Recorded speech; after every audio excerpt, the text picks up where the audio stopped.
Last time on Square Roots, we finally reach the long-lost planet of Eden, where Kasala is reunited with her mother, who she tenderly embraces, and her father, who she kills. Yeah, girl, smash the patriarchy!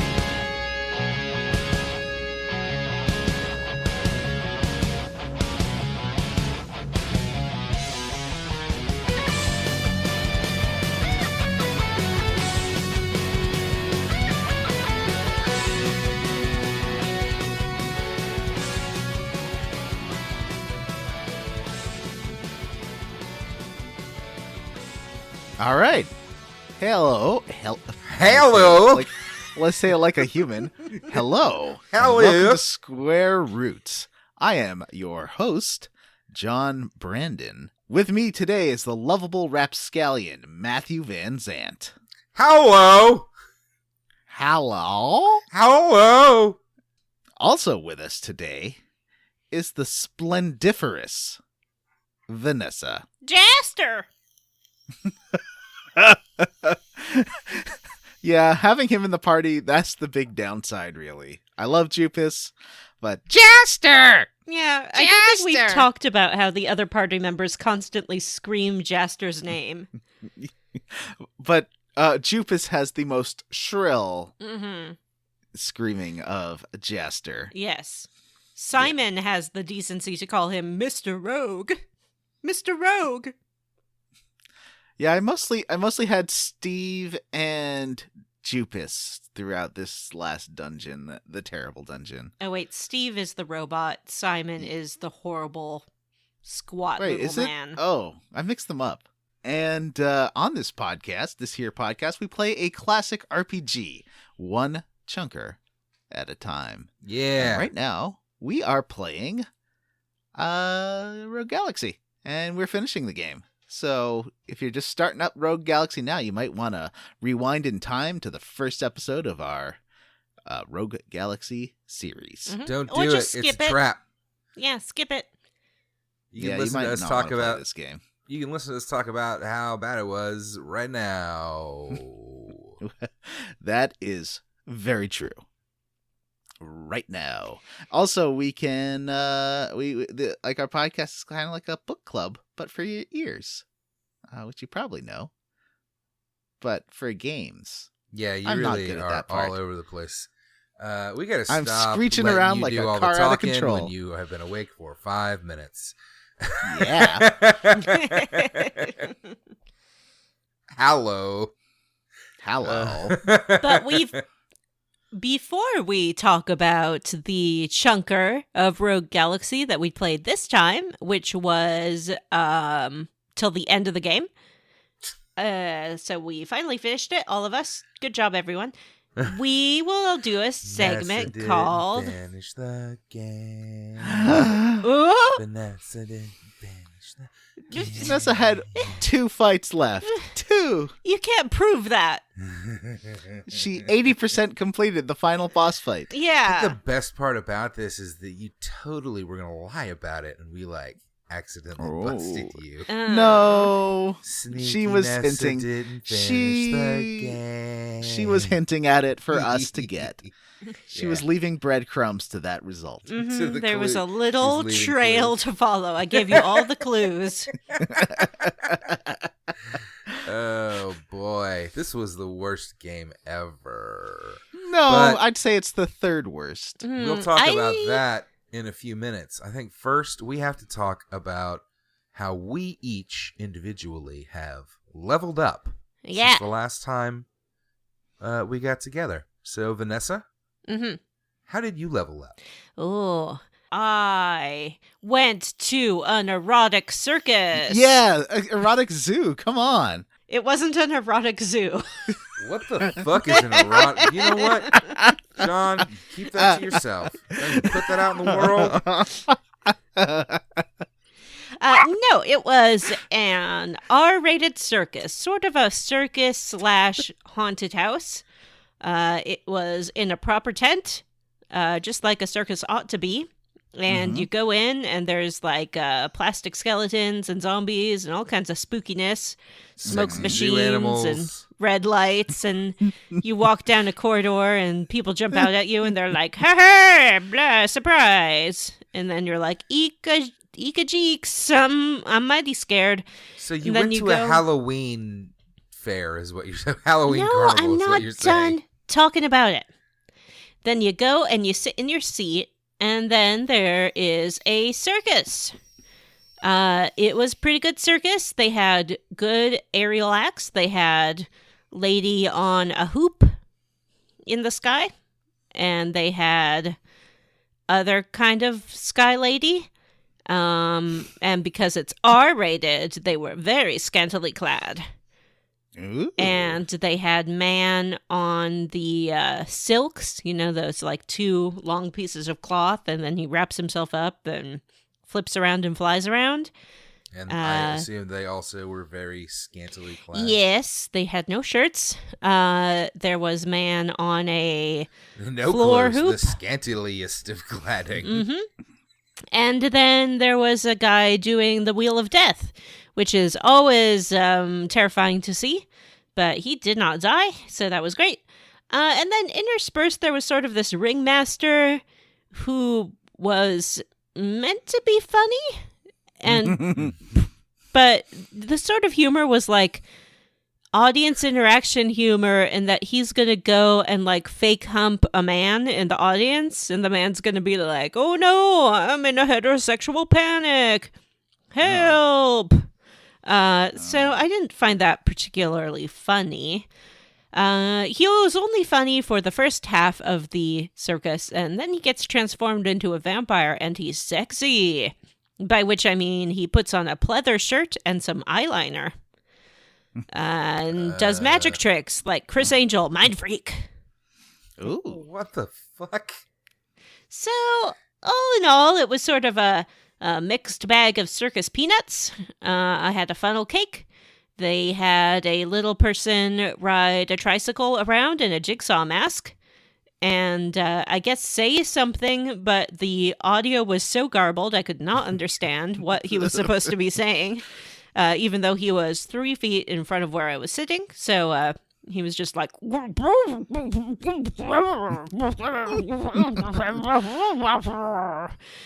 then, like, the next act would come out. But you know what? I say support small circuses. It's a dying art form. These people have come up with a pretty cool gimmick. If you like a haunted house and a circus, you can get 2 in 1.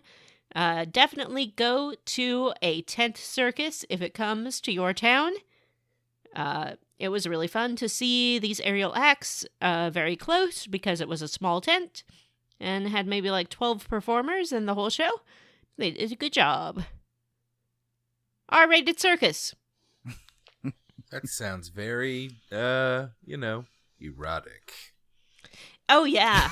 It was super erotic. They had, like, these 3 women, and they did a little dance. And then at the very end of the show, they all did a sort of variant of the Thriller dance, because I believe they did not have the rights to the choreography. But Right. it was heavily Thriller implied. And it was great. Circus. Mm-hmm. John, how did you level up? Did you go to the erotic zoo? I did not go to an erotic zoo. That's not a thing, Vanessa. How could you even say that? I'm sure it is. In fact, you seem to go to those kind of things all the time. You definitely go to the erotic Westminsters. The what? Is that what it's called? The Westminster Dog Show? No, that's something else entirely. And it's just humans pretending to be dogs, so it's okay. Well, a human can pretend to be an elephant and go to the erotic zoo. Okay. In fact, I think this might be a business model for us. Yeah, I think you're onto something there. Mm-hmm. Well, what did I do? I bought some stuff for Black Friday. Oh, nice. Yeah, you did. Wait got a minute. You are Canadian. Yeah, and normally Yes. Black Friday isn't a thing. Like here, we do Cyber Monday because that's like international, Mm-hmm. but Black Friday because we don't have Thanksgiving, so we don't have like the day off to do shopping like Mhm. Black Friday. Mm-hmm. But starting like a couple of years ago, now we have big like American style door crasher Black Friday sales. You have appropriated our most sacred holiday for your Oh. own Canadian enjoyment. Hey, I'm not into this. We got Boxing Day, and I think that's the only dumb lineup. But I didn't do any of that stuff. I just bought like on Thanksgiving Day, American Thanksgiving Day. I bought a hard drive, a 4 terabyte hard drive, Oh, and I got it and I installed it in my computer myself like a big boy. oh, what a good big boy! I opened it up and I was like, I have these cables because I went to a store to get the cable to plug it in. And then I was like, I also have these screws because I forgot the screws last time and then went to the store again to get the screws and they just gave them to me, which is really nice because you need like special screws to put your hard drive in. Oh, that was very kind of them. Yeah. And now my hard drive is in my computer and I have many terabytes and it's 7,200 RPM, so it's good for games. And I also got a memory card, like really cheap. I think it was 80, it might have been $80 for a 400 gigabyte micro SD card for the Switch, which is Oh, wow. very cheap. And that is, I don't think I'll ever fill that. So that's good enough for me. But I was looking at I was like, oh, now I can finally download Bayonetta. How much is Bayonetta these days? And like the box copy is still $80. Oh, And the download, because you have to download Bayonetta 1 and 2 separately, because the box copy comes with them both. The download is $95 Canadian plus tax. what the Yeah, so hell? I don't think this game's ever going to get cheaper, because Uh-huh. Nintendo does not discount its games, because they're jerks. I had Well, no idea that I there was mean- such a demand for Bayonetta that they could afford to sell it at such a high price. Bayonetta 2 is a Nintendo exclusive. Yeah. I could get it. I'm sure I could get a copy of it. I have like Bayonetta 1 on the 360 and I could get the Wii U version used for Bayonetta 2, but apparently the Switch version has both and is really good. But I'm not paying $90 or $80 plus tax or $95 plus tax. Anyway, so there was that. I also got Fallout 4 for PC and it looks amazing. Oh, nice. Have you played Fallout 4 at all? I have. I played it when it came out On But this what one has- platform? on the PlayStation 4. Ah. So now it's like everything. It's weird. I turned it up to high, and everything it almost looks like a painting. Like it's a little too many filters and extra effects on it, but it looks really nice. It just looks like a Norman Rockwell painting. It's really weird. Well, that's sort of the idea of Fallout, is taking this idealized Norman Rockwell world and blowing it up with an atom bomb. Yeah, I guess it could be. It just looks more painterly than it did on PS4. Ah. It's interesting. Yeah, and so I've also been watching Drunk History. It's a great show. And was there another show I've been watching? No, that's about it. I finished all of Drunk History. I didn't realize that. It stopped playing episodes. I was like, why? I finished them. That's very sad. Yeah. I think Paul F. Tompkins' Drunk is quite something. What 'Cause he's still story Paul did F. he tell? I Tompkins. don't remember. I honestly cannot tell you. Huh? Anyway, that's it for my level up. Matthew, It's how did me. you level up? Hello. I hate you. Aw, that's not nice. I want to talk to you guys about a video game. Ooh. This video game is available on the PlayStation 4 Mhm. and was Ooh. on sale for Black Friday for $20. Oh.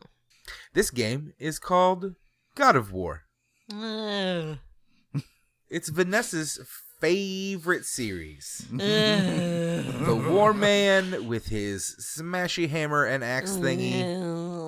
And he all white with red tattoos, and he smash, and he yell, "Boy!" And boy do things. Boy So Good, me thinking of boy as son. What about actual son? Actual son, not thrilled about this. As he should be. I am playing God of War, and it is super fun. I'm late to the party, obviously, so I'm not going to go too deep into it, but it's a great game. It's super hard sometimes, which I hate, and sometimes that's very frustrating. But now that I've gotten a little further into it, I can smash stuff up real good. And I like the boy, and I like all the rest of the characters, like the dwarven blacksmiths, and the horny head man, and witch lady. It's very good game. And so good that John, Jim, and I will be talking about it for the December episode of Instant Classic. So that I won't do it. exciting. Vanessa, since you won't be on that episode, please give us your God of War hot take. My God of War hot take is that Kratos has too much testosterone. He's a very Where's he beefy get it all? boy. He get it all from anger and toxic masculinity. Kratos. Here's what I know about Kratos. Kratos, wife be fridged. Kratos get all mad. Kratos smash everything like he's the goddamn Hulk. And everyone like, Kratos so good. He's not even cute. He's not even cute. You know what? Give me a Kratos who's trim and slim with nice narrow hips and soft puppy I'd like to eyes hear John's and rebuttal of that some statement. delicate hair, and I will be there for Kratos. You know what? Give me a Kratos who is short and squat, but with the singing voice of an angel, like television's Raul Esparza. And I'll be there for Kratos. But this, like, beefy boy, gym man, CrossFit, camp gladiator Kratos, no, thank you. I don't want that. I don't want to play it. I don't want to see it. I'm tired of playing games as beefy boys. Did it all my life. Every option was beefy boy this and beefy boy that, and beefy boy so boring. I'm full of rage. My wife is dead. I'm the god of war. Blah, blah, blah. It does have, I would say, one of the top 3 youths being forced to kill a deer scenes in AAA gaming in the past 5 years. What are the other ones? I'm thinking maybe Horizon Zero Dawn. Ooh, is there Definitely one a of Red those Dead. in that? Mm-hmm. There is a the Tomb Raider reboot. Right. There is the Last of Us, Mm-hmm. and this. Very Yeah. powerful imagery. I guess, but it seems weird that so many big budget games have had the exact same scene like 5 times now. Yeah. Well, John, how else are you supposed to graduate from boyhood to manhood? If not Or through girlhood. the 2 of ritualistic those. slaughter 2 of of those a were girls. living creature. Yeah. 3. It's not ritualistic. These are hunters. They're learning their trade. John, what did you have to say to Vanessa? Oh, some people like beefy boys, but I do think having a variety of boys to play as, or girls, or people, is good. And he's not as bad as I think the game's kind of, it really takes steps to distance themselves from the Kratos of 2005, who was like, oh, look at these girls with boobs, Yeah. I'm gonna have sex with them and make these pots jiggle because that's Yeah, funny. That's the Ah, ha, Kratos ha, I ha. know. That's what I don't want. I tried Witcher 3. I didn't like it. There was too many boobs. Witcher 3? Eh, Yeah. Are and Kratos then- and Geralt the same person now? Well, they And- might as well be. Come on. and especially like the first Gods of War where they're like, man. oh, you player. I mean, Kratos are so big and strong and sexy, and us slutty lesbian girls are going to kiss in front of you. Won't you like that, player? I mean, Kratos? So I have never really liked the God of War series. I have barely played any of the games. I've started a couple of them. and not gotten more than an hour or two in. They're just not for me. So I was hesitant on this one for a long time, but I am now very curious about the backstory of what's going on here, but I don't think I'll ever be curious enough to play those games. Yeah, I just didn't. I've played half of the first one, maybe, and this one is nothing like that at all. This has got and I think not being familiar with all of that backstory actually, or without the the '90s super extreme edge version of it that is in those games is, I think it's working in my favor because it A, makes Kratos a little more interesting, and B, I don't hate him. He's not that Kratos. He's just Dad Kratos. It's pretty good. Right. He doesn't talk much anyway. Is he same Kratos though? So. Yes. Yes, it is the same Kratos. So, and it's not a reboot like No. the Tomb Raider games. It is a different set of gods, but it's the same Kratos. So it is that's not I don't think that's true. It's not the same Kratos. Yeah. It is the same Kratos. It's the same character. This is not a reboot. Yeah, but it is. That's what I mean. It's interesting. I don't, like I said, I didn't play the ones. I think it was all about the Greek gods and stuff, right? Or the Roman gods? Yep. And this one, the Greek gods. He's off in isolation with his son in the north, so it's all Viking gods, which is a lot of fun because it's just different. Why all these Viking gods? I don't know. It's interesting, but I don't know anything about the backstory, but that's kind of working in its favor because I think if I actually did understand the characters and the cosmology and stuff, I would be like, this is terrible. But is it like Jiggly Boob? I don't know. I haven't seen any girls in this game yet. Except one, but she was wrapped in a tarp. Oh, great. Yeah, that sounds great. Fantastic. There has yet to be any of that, actually, at all. Mm-hmm. Yeah, one female character who's wrapped in a tarp. That's great. They don't fridge her, though. I mean, she's... What fantastic Oh, sure, Vanessa. For the series. First you say you want female characters in the game, and yet when they're busty lesbians telling you how hot you are, you don't like it all of a sudden. I'm confused. Pick a side, Vanessa. There's been none of that so far. It is it seems like it has matured in a good way and not in the mature TM extreme rad 2000s way, which is good. I mean, that's what you want. So, yeah. Okay. Well, this was a good talk, but if you want to hear us talk more about it, you're going to have to hunt us down on Patreon and listen to our Instant Classic episode. What a good sneaky, stealthy plug.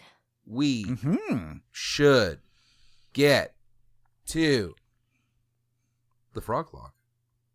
The frog log.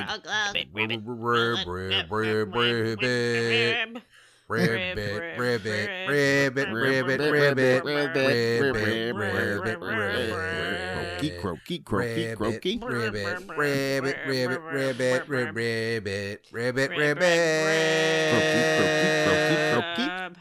We did it! So time this is to the get final frog log for this dumb game. Yeah. I feel bad how much I hate this game because it's like at the end the translation is super good, and the translation is by like people who I think are cool. The 8-4 team. I don't know what that means, but our friend Brian has verified that their translation is very good. Yeah, it's super accurate. I like the writing in this game. I just don't like playing this game, and this section is the worst. Do you like the writing in this game? Because I do. One of the worst written things ever. It's literally just a collection of tragic backstories strung together. It's legitimately one of the worst written things I can imagine. I really like how silly and random the game is, but playing it sucks. Here's what I think. I can imagine a set of circumstances under which I would enjoy playing this game. But those circumstances are not the circumstances under which I did play this game. I think that had I played it over the stretch of a year, whenever I was craving like this kind of smash 'em RPG action and just like taking time to dawdle around and do monster hunts and things like that, I might have had more fun. But trying to get through this plot in this sort of truncated way that we play games here, it was just too much because it really shows the seams of the game, like how interminably long and repetitive the dungeons are. Yep. Whereas if I had had like a week off in between each time, or 2 weeks, a month, I might have forgotten. And then just been like, oh, it's cool. Just put on a podcast, smashing a button game a little bit, and then put it down, pick it up whenever I feel like. But there's some parts of it. I think, way too generous to this game. Oh. You are concocting imaginary scenarios in which it could be a good game, and I don't think that is possible. It is horrible. But Jupas Tuki is amazing. Guys? You can't deny the amazingness of Jupas Tuki. He is great. Boy, I mean, like, he could be great, except he's barely in the game, other than to feature his own tragic backstory. That's it for all of these characters. They show up one time so that they can be like, look at how miserable my life is. Well, now it's time to get all the Dragellums. What is a Dragellum? The Nagellum is a bad guy in a season 1 episode of Star Trek: The Next Generation. No, a Dragellum. Oh, the Dragellum is like a sort of platonic ideal element of like kindness or friendship or love or courage. Like a virtue. Yeah. And they can be turned into crystals, which can then forge into a weapon. And by forge, I just mean like they swirl around and sparkle and then turn into a weapon. Where does Dragellum come from? They come from this weird series of caves on a mountain. No. They come from your heart. Right. Yeah, but you have to like go to a weird series of caves on a mountain to find Well, you have them. to go. It's about the journey, John, not the destination, which is why the end of this game is one long series of tunnels. Well, this one is branching out from series. A center, basically saying to you, you're going to have to go 20,000 miles in every direction, and every time you're just going to end up right back here in the middle.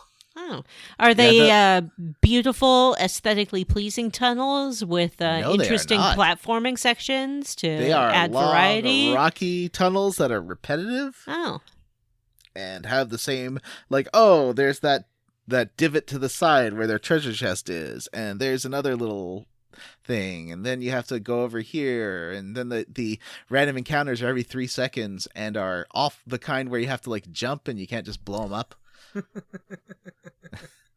Especially the last dungeon there are no auto kill. Yes, no. But we're not there encounters. Yet. We are. Where are we actually? What is this? Where is this dungeon located? We're still on Mary Glen. Is that right? Yeah, it's on Mary Glen. It's in like the special shrine area. Yeah, we're sort of in the middle of this clock sort of thing. And it has tunnels going off in every direction around this circle. And at the end of each tunnel is a glowing ball of light of a different color each time, except they ran out of one, so there was blue and light blue.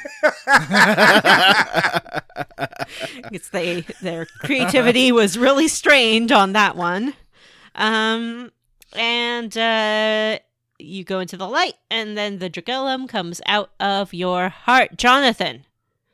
What? That's not my name. John. I have nicknamed you Jonathan so long that even Vanessa. Oh, that was good. Johnny. Sorry to interrupt. That's good. I like Johnny. Mm-hmm. What Dragellum is in your heart? Oh, no. Oh.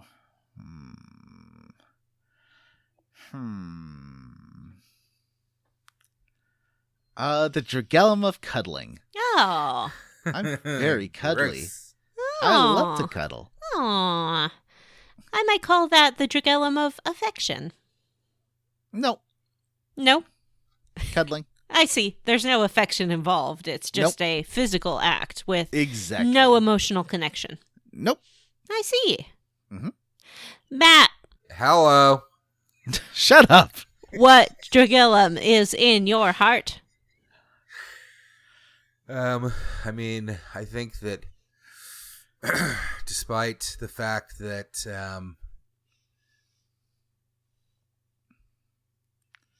how do I phrase this? I think that the Dragellum that resides in my heart is that for a love of,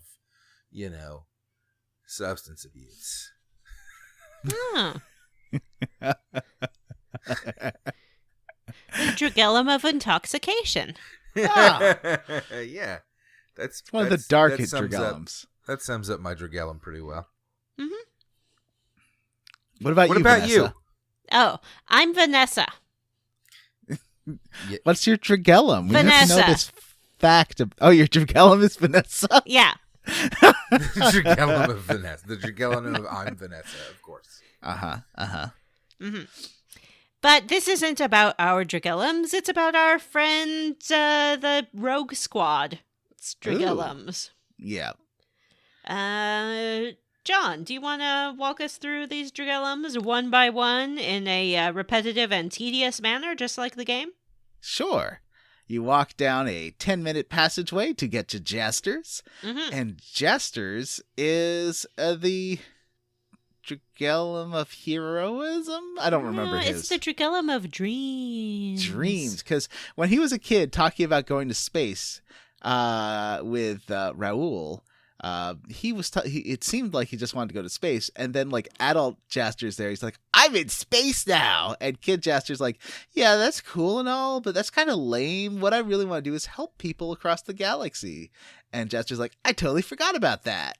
Yeah, Kid Jester wanted to go to space to make a difference, and then adult Jester got jaded, and he decided he just wanted to escape his problems by going to space.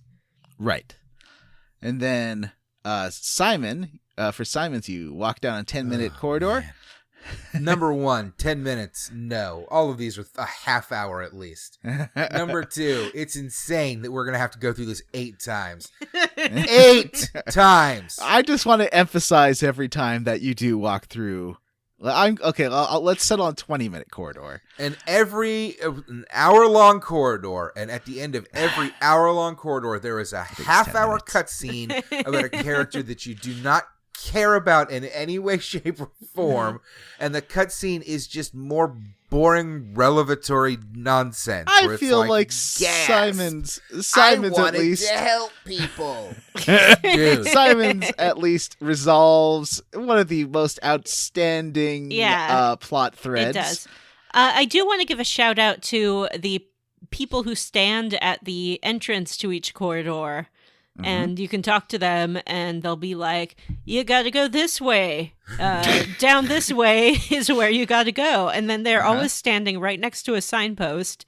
And you read the signpost, and it will say orange and have an arrow pointed down the corridor, or green with an arrow pointed down the corridor.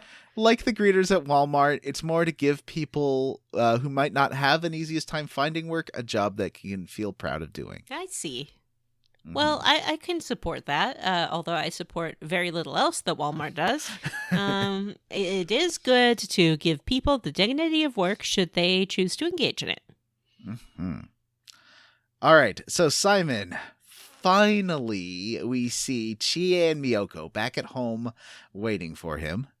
And Simon is there, sort of in ghost form, but they can hear him, and he's like saying, "Oh no, I forgot about my family. I'm in arrears we for get to see child what he looked payments." like too, which is of course just like a little fat dude with a really big nose, and that's Yeah. why he looks like a mole now. Regardless, it's just Simon my explains God. that he was scarred in this explosion. And then he goes on to say, I decided I couldn't go home because I look monstrous and have to wear this like mask to cover my scars. And then he goes, but I never thought about what my wife and daughter might feel about it. Which is crazy all, considering we have literally seen them 6 fucking times Yeah, starving and looking for him. And then he's like, he literally says, I never thought they might be waiting at home for me. The last time we saw them, Chie was like, let's go wait at home for Daddy to come back. And he's seen them on the road, and he's like deliberately hidden from them. So his excuse doesn't even work. No. But somehow he has finally learned the lesson that his actions have consequences for other people. Mm-hmm. And so he gets the Dragellum of compassion. And Miyoko sort of hears him and is like, oh, don't worry about that. Just come home. We just want to see you. That's all. Who cares about the last 8 years? Yeah, there was one line from Miyoko before she starts communicating with Simon that I absolutely loved. When Chie was sort of whining and Miyoko tells her, be good or else Daddy won't come home. And that's a great thing to tell your children. Like, parenting tip 101. If you want your children to behave, just threaten them with never seeing someone they love again. One who is already missing, by the way, and unlikely to return home. So yeah, the child I mean, very likely well the child will always associate that missing parent with them not being good enough for that parent to come home, which is insane. Mm-hmm. We were tortured with, I want to say, about a dozen hours of cutscenes about Chie and Miyoko, and it all pays off here, folks. No, it doesn't. Well, this game is awful. There's also a quick cutscene, about 5 seconds of him waving at the family and them hugging him at the end, but we'll get Spoilers. To there. So yeah, he gets compassion, which is weird. So next, we switch to Steve's Dragellum. Uh-huh. And with Steve, we walk through, I would say, a 10-minute corridor. Matt would say half an hour, and I would say interminable. A 3-hour tour is what we went on to go see Steve's. And Steve's was the weirdest one, I think, maybe? I mean, again, it's short. This is exactly like Simon. It's crazy. So once again, these unrelated characters that we have been tortured with this entire game finally pay off in the form of a cutscene to, give you a MacGuffin? What is this? Mm-hmm. What is this? Dr. Focaccio he's sad about Mark's death, but it was unhealthy to keep him alive digitally, I guess, and also he was like breaking down because of the overdrive. Mm-hmm. But what he's always sort of thought of Steve as a son, even without his real son inside Steve. Ooh, that's creepy. So to make things better, he's decided to construct a real boy body for Steve. Yes, he has made a hollow little robot boy, and Mark explains, because Mark appears. We thought he was deleted forever, but I guess he's there. Well, but these are sort of fantasies, right. So ghosts and stuff appear. Are they? Yeah. Are they fantasies? But yeah, kind of. Simon talks to Chie, and she is like surprised, but also like, yeah, no, I'm real in here, and I'm talking to you now. Yeah, but like Gale is there. Zegrim's girlfriend. I would say there's that lots of dead people. I would say that maybe this is not fantasy, but is like some sort of magical, some sort of magical summoning, basically, that's allowing these ghosts to appear. Mm-hmm. I would say that it's where the veil between the world of the living and the dead, the past and the present and the future, the here and the there is the thinnest. Oh, I like that. All right. Well, wow, Vanessa almost classed up this game, but it didn't quite work because we know it's got nothing to do with what's really going on here. So Steve will become a real boy. Okay. Yeah, and number Steve is one, what? Number two is number three happening here. This is insane. First of all, it is not a little boy. It is just a creepy, smaller robot body. He's just going to put the robot in a different body. Number two, has Steve been a child this entire game? Is he a murder child that has killed his way like through waves butler. of monsters with us?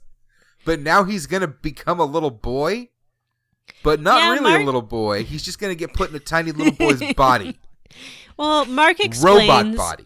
Mark explains, and this is almost a verbatim quote, that when Steve goes into the little boy body, Dr. Focaccio will be able to love him like he loved Mark. Oh my God. This is not better. At least the ghost son was your son, and not a robot you made and are pretending is your son. Yep, that's their dream. And Steve says, "Oh, right, I forgot. I did want to be more like a human."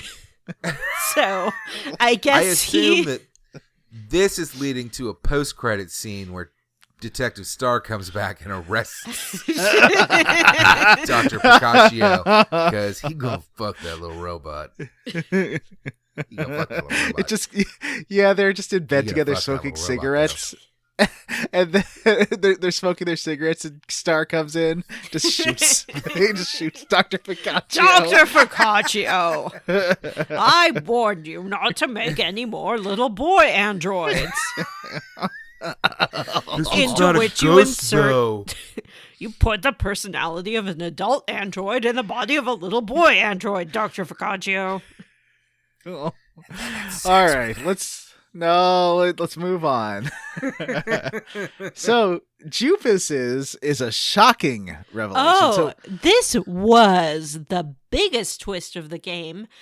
First, you have to walk much about 10 minutes to get to this 400 years. So you gotta to walk this down area, this glowing area for 1 full hour.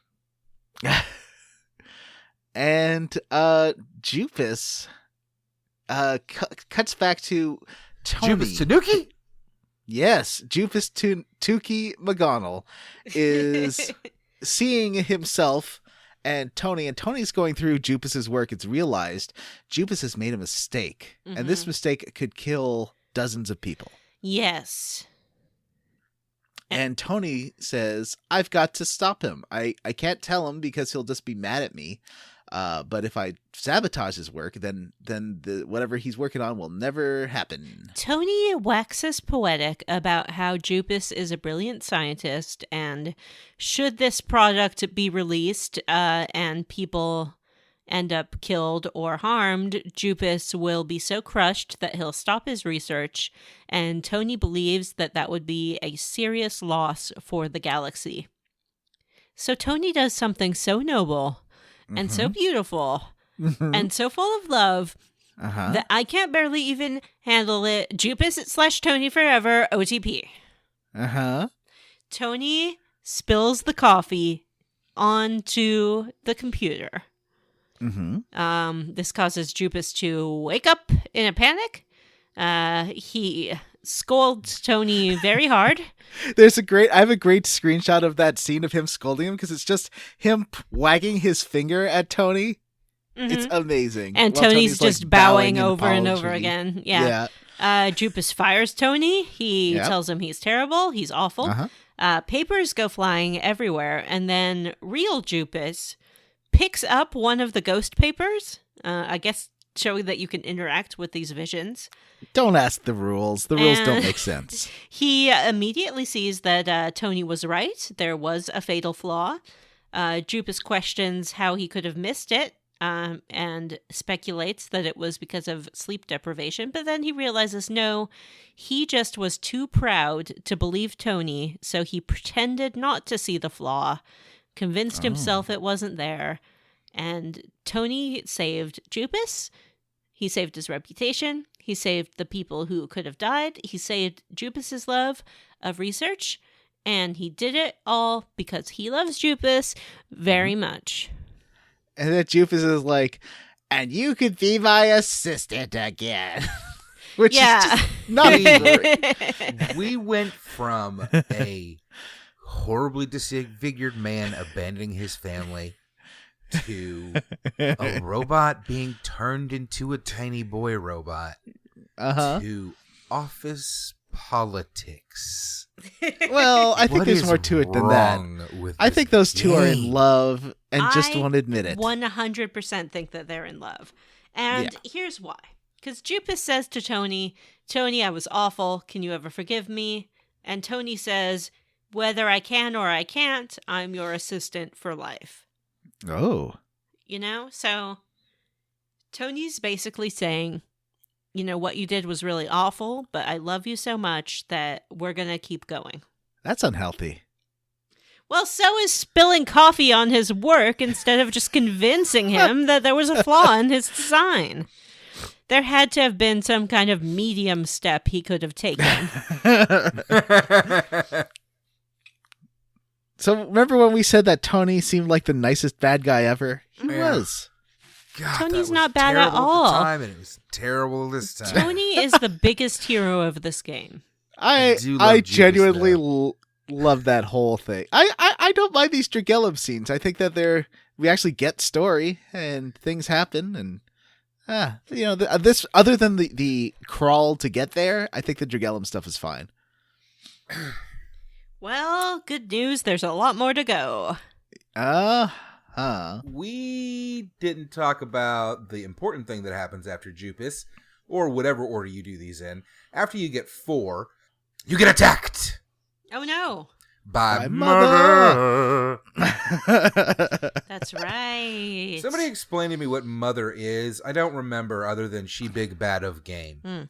Mother is a snake, but just the head. Mother floats in the sky. Mother speaks with the voice of a woman. Mother is the name of God. You know, Mother is... Did you ever have the Snake Mountain He-Man set? Mm-hmm. And on it, they had the microphone that it came with. Mother is that microphone. Like, exactly. Googling this now.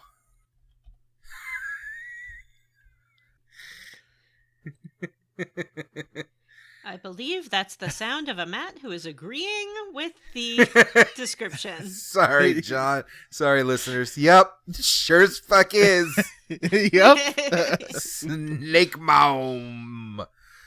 Oh, boy, this dumb game. And what does she do? She, like, takes your Dragellum and, like, laughs at you. But yeah, then... she's like, ha ha ha, I have your Dragellum. But then our hero rides in on a white steed. It's Burton. Burton on a white steed. You mean Ragnar, the cool robot? Yes, Burton rides in on Ragnar, the cool robot. Ragnar, who we were sort of led to believe had killed Burton. Apparently, they have been off having their own adventure. I would phrase that differently. I think I would have phrased it sort of given to Hope had killed. Oh, Burton. And what does he do? He, like, headbutts Mother, and she's like, ay, ay, ay, and, like, flies away. Mi estómago! He puts up a force field around Mother, so she can't hurt you right now. And he retrieves the Dragellum from her and says, keep going on your fantastic journey. You're doing a great job. So, do we get any... We don't find out what happened between Burton and Ragnar, right? No.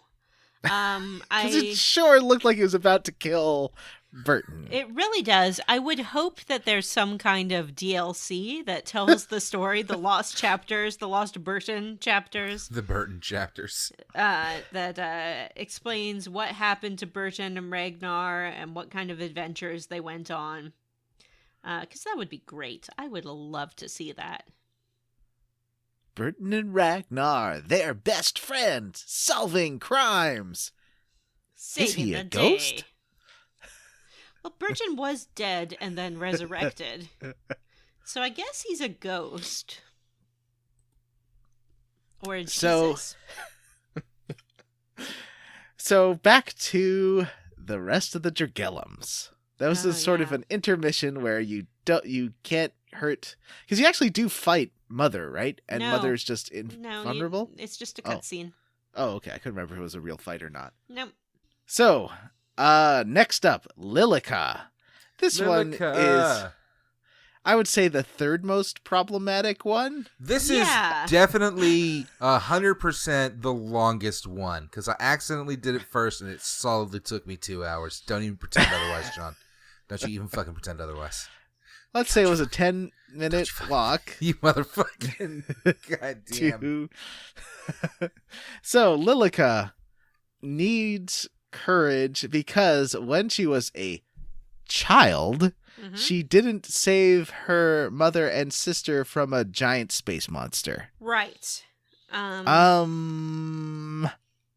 feel like that's unreasonable expectations for a child. Well, we always beat ourselves up. Right. Often about things that we did as children. I do. I'll be lying in bed at night and I'll be like, "Oh, I was such a stupid fourth grader. Come on, Yeah. you dumb shit." Yeah, there are ways of handling that, and that I think people don't talk about enough of like accepting the intrusive thought of the thing you've done and sort of just being like, okay, that is something that happened, but it's much later now and I learned from it, and thank you for showing up, brain, but I don't need you right now. Oh, what an This- interesting technique. That is what I do when I think about something horrible, or not even that horrible, but just dumb mistake I did. Oh. That's how I try to handle it, because that's like, that can be crippling. Like I think a Yeah. lot of times when you see crazy old people, it's like they're dealing with stuff like that and it's become so repetitive in their brain that it makes it hard to live. Mhm. An old Yeah, man see? consumed with regret. So anyway, what I'm saying is, if you need to deal with it, all you need to do is find your Dragellum Mm-hmm. and thank the Dragellum for Mm. showing up, and then say, but I'm releasing you from my brain. Swaddle it up in its little baby Dragellum cloth. And Yep. Put it on the Dragellum River to flow down to Dragellum Town. Oh. But for realsies, there are cognitive behavioral therapy techniques to deal with stuff like that. Oh, well, If you thank you do very have- much, John. No problem. I would look that up. This has been this week's John's Therapy Corner. It's true. For more unlicensed therapy advice, Maybe talk to a licensed therapist or a doctor if you have problems with repetitively bringing up stuff from your past and just it ruining your night. But Lilica doesn't have that problem anymore because she's found her Dragellum. Lilica didn't fight that space demon and feels real bad about it and won't give it up. But it's not really her fault, although the game does not say it wasn't her fault. The game's like, yeah, you needed more courage. Mm-hmm. Is that what this is? Hang on.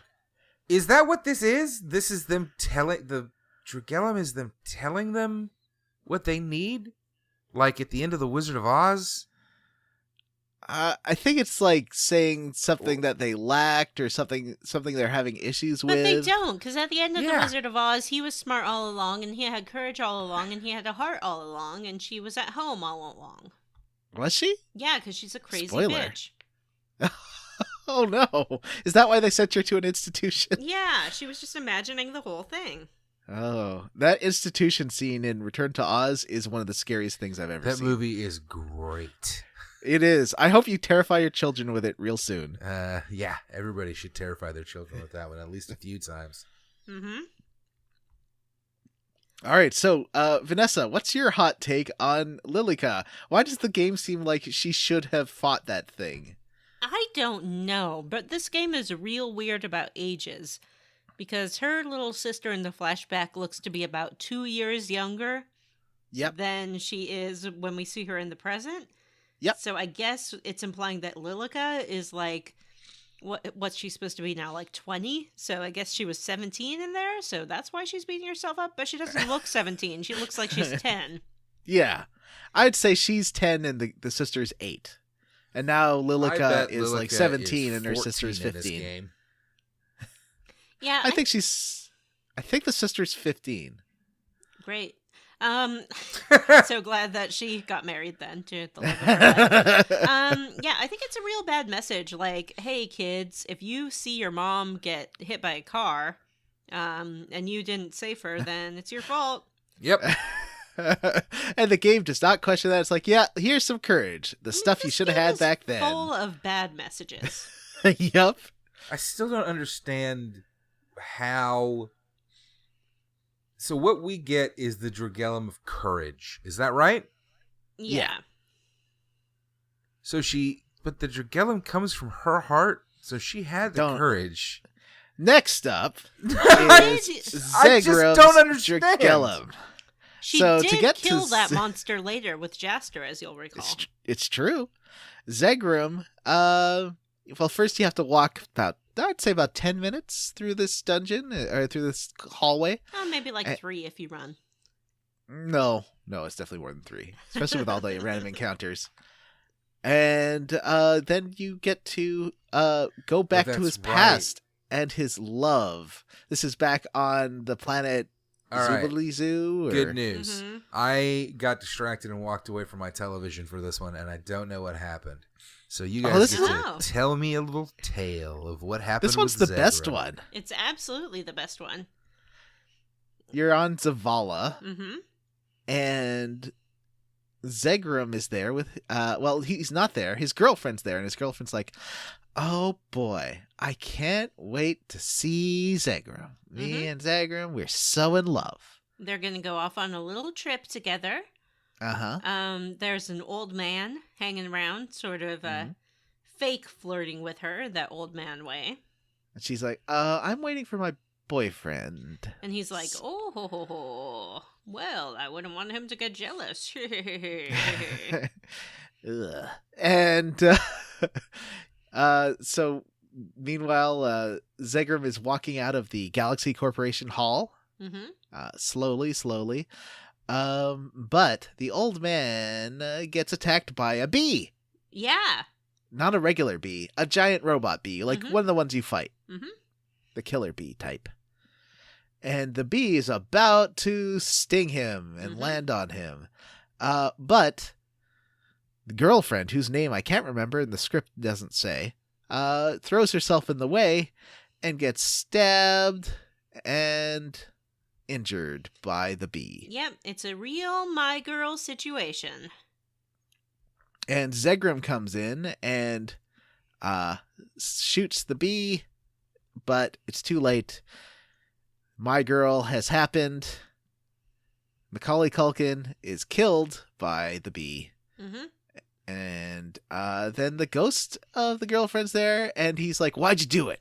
Why'd you risk your life to save some stupid old man? She's like, I feel good about what I did. That's what you should do. You should help people. And I died helping someone. For me, that's good. And he's like, well, that's stupid. And she's like, well, I love you anyways. So there. And he's like, heh. Because that's what Zegrum always ends up doing. He's like, now I'm going to become a whale. Yeah. Now I'm going to go give birth to Titus and become a whale. Give birth? Well, did you ever see a mother? That's an excellent point. Yes. The mother was at the apartment, remember? No. Oh, right. Wait, yeah, I think she was. Wasn't it? Oh, no, there was flashbacks to him and the mother. Yeah. And like him saying it was all her fault that she's gone. I don't think I've seen any art of Jecht pregnant with Titus and a little Titus in his belly, like looking up at him in the see-through window. Oh boy, I bet they'd both be anthropomorphized if you had seen one. But if Vanessa, anyone wants to draw that for Vanessa, feel free. Yeah, please draw that and send it in to squarerootspodcast@gmail.com. Quick question. Yeah? In that picture, what type of animal would Jecht be? A whale, I think like obviously. A kitsune. Oh yeah, a whale. But he's not a whale yet. Then a porpoise. Yeah. And then it's Titus, who will be clothed, would be a fox, a kitsune. Yeah. A fox. Oh boy. All right. So Kisala already got hers. It was kindness. Digo is his is hanging out at the bar with Gale. Yeah. And I thought I was paying attention to this, but like my brain shut down and I literally don't remember anything about this. Nothing happens. They're just like at the bar and Gale's like, hey, pretty crazy how I'm dead now, huh? And Digo's like, yeah. Sucks to be you. And Digo, we didn't sort of mention this, but neither Digo nor Jupus have a Dragellum. They both have a coin, and their coins evolve into a different coin. So I guess they what? don't have souls or hearts. What's happening? What are you talking about? So they don't have Dragellums? They don't This have can't be Dragellums. right. What? They do not feel like have this is wrong. Dragellums. I remember the coin thing, so I think she's right, but what? They don't have Dragellums. Is it only humans that have Dragellums? No, But because the the robot robots have has a Dragellums. Dragellum. Oh, yeah. Okay, that's weird then. Yeah, they have coins, and then you can put them in their revelation flows. And when you do, you get a little message that says the coin fits perfectly, just like it was meant to be there. Oh, I didn't do that. Yeah, What? so that's what happened when you don't have a soul. You cannot produce a Dragellum. Dogs do not have souls, and Tuki does not have a soul. No, I'm pretty sure he gets the coin and the Dragellum. What Dragellum does he get then, John? Friendship? No. Assistance. No. Oh. All right. Well, this seems I'm not wrong. fucking playing it again to find out. So I I don't care. All right. Let's move on Off because to see the mother, the wonderful mother of hell. So there is a dungeon here, which we will not mention, other than to say it is very long with the most annoying enemies. All of them are like you have to jump to hit, or you have to break their stupid shields. You know, the one thing I didn't have to use at all in this dungeon was the stupid barrier, the pistol that breaks the shields. That's true. Really That's weird. true. That is not a thing. Yeah, it was still just the most annoying goddamn thing ever. Like, Ugh. So the next boss, we get to the end after. Oh, there's. What's annoying is the arrow's pointing you a certain direction. So if you take the path that goes that direction, it's always a dead end. You have to go the long way around. I mean, after this whole goddamn thing, I was like, it must be right here, right? Like, I just did the dungeon. Now I'm going to fight the boss. Nope. But no, you do the dungeon. It's like a pre-dungeon. It's the worst thing ever. When I realized this was a full new dungeon, I was the maddest ever. Especially when I got to the save point and it said midpoint. I was like, no. Gentlemen, But yep. I have some breaking news. Okay, let's hear your breaking news. Jupus does have a soul. He produces the Dragellum of Pride. Zagrim Oh. produces the Dragellum of Love. Kasala is Kindness. Digo is the Dragellum of Friendship. Jaster is Dreams. Steve is the Dragellum of Desire. This is desire to become a real boy. Lilica is the Dragellum of Courage. And Simon is the Dragellum of Compassion. I apologize for saying that neither Jupus nor Digo had a soul. They do get those coins as well, though. They do get the coins as well. All right.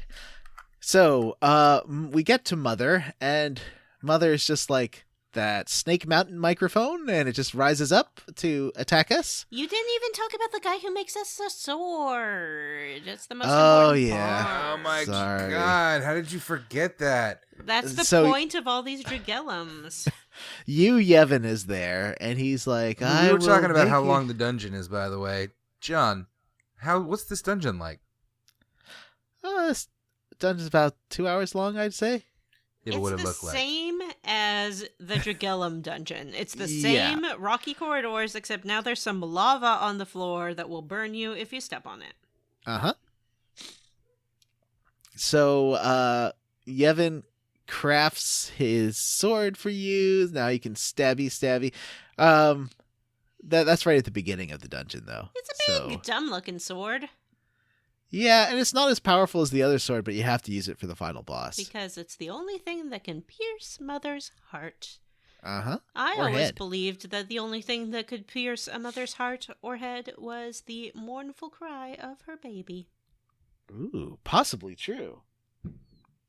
So, we get through that dungeon. We get to Snake Mountain microphone. We crack it open, and inside is a lady with beautiful wings. Mm-hmm.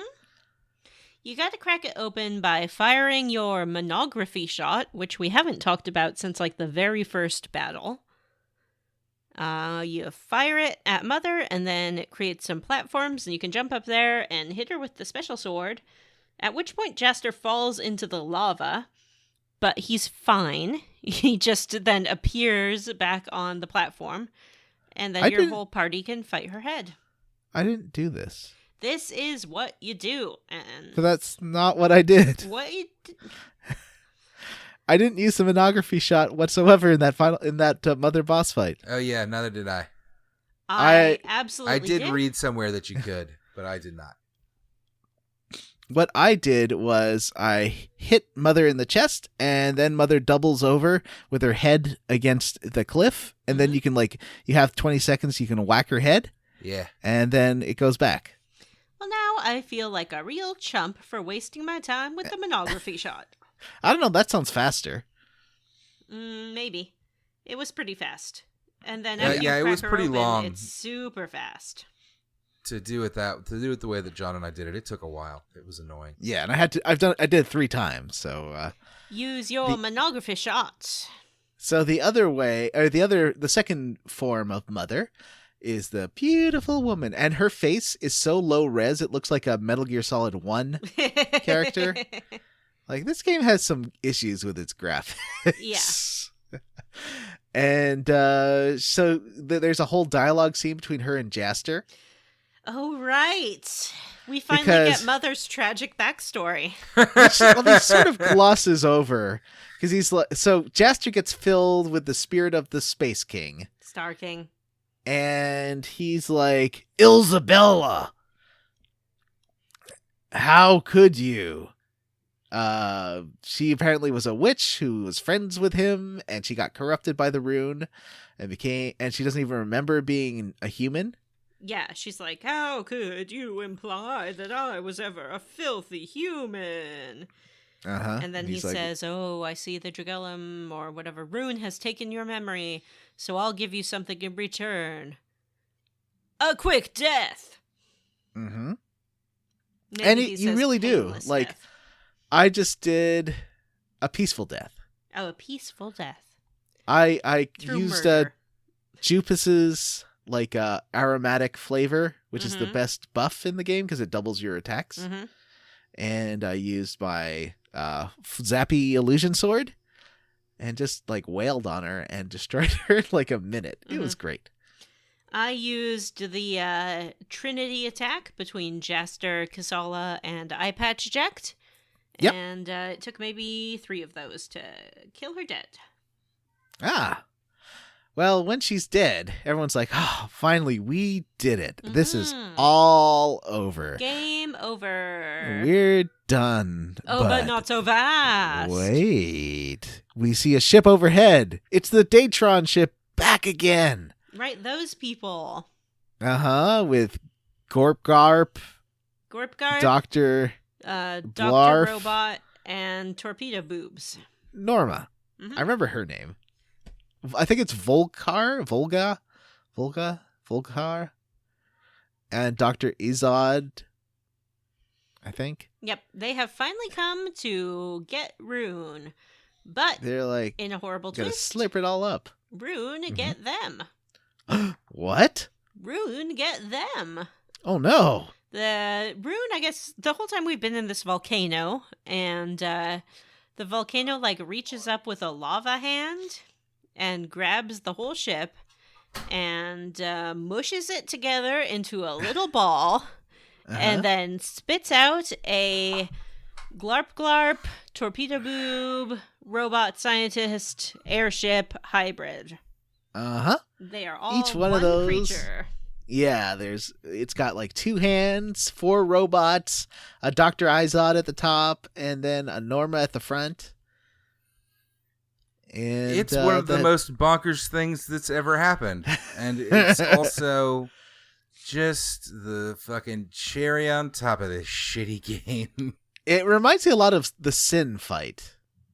Especially the first part, where Mhm. you're fighting the different parts of Sin. Yep. Except we don't do it as a group. And we have no Waka to hit the parts with a blitz ball, so it takes forever. Unfortunately, when we killed Mother, we buried the sword in her head, and that exploded. Yeah. So we don't have a sword. But then the thoughts and prayers, which people in the lamestream media have been calling useless, actually form together to create a giant weapon to defeat evil.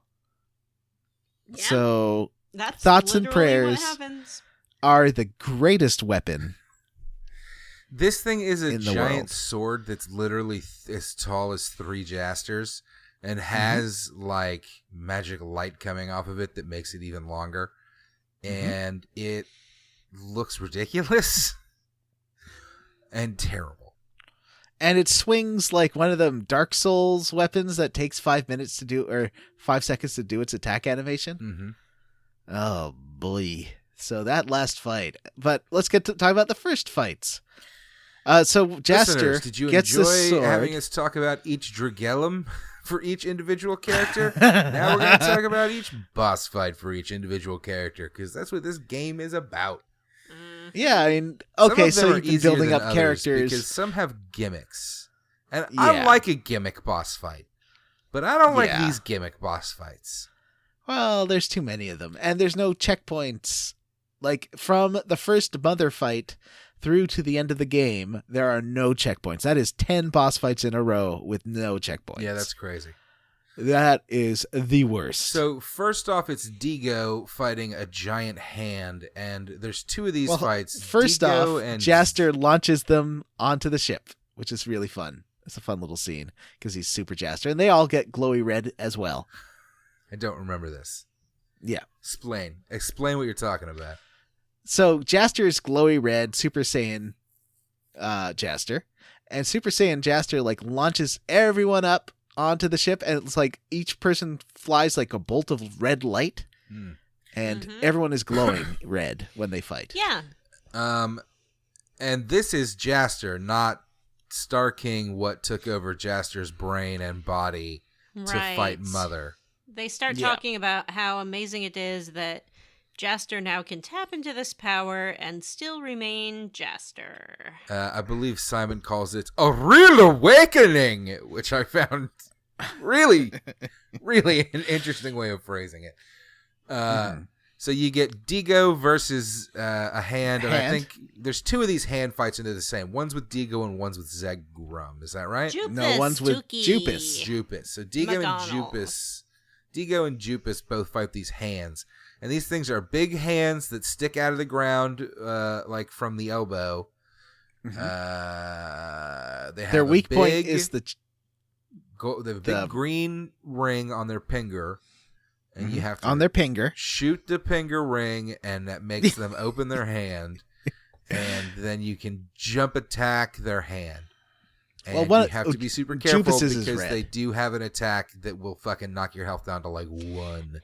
John, thank you for clarifying for the listeners that one of the rings on these hands is green and the other one is red. That's an important detail. Yep. We don't want to gloss over it. That is the kind of information that people tune into this podcast for.